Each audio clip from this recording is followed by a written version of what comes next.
नमस्कार प्रिय भारतवासियों। आप सब जम्मू संगवारी मन ल छत्तीसगढ़ के पहली हरेली तिहार के गाड़ा गाड़ा बधाई। और हमर छत्तीसगढ़ ओलंपिक खेल के मजा लेओ और अच्छा लगी तो हमार चैनल ला सब्सक्राइब करो। और वीडियो बहुत अच्छा है संगवारी हो, जरूर लाइक शेयर कमेंट करूँ। बहुत बहुत धन्यवाद। जय जोहार। औ कारा खे तन मारे संगी कारा खे तन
सतनाम भजन गुण गावे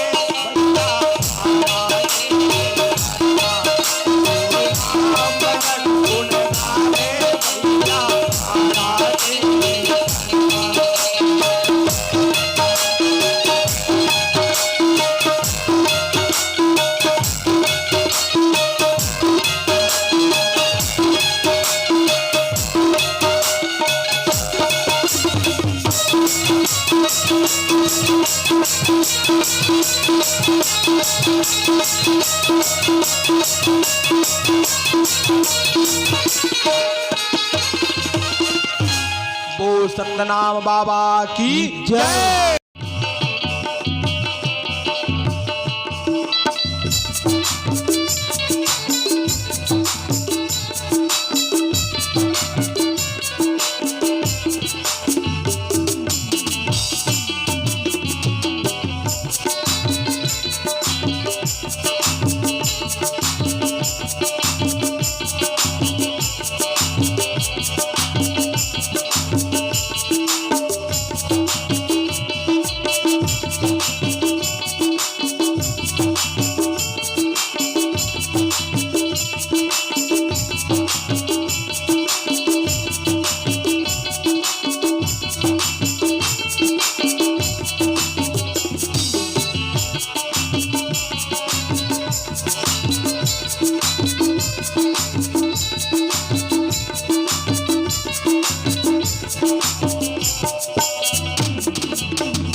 Thank you.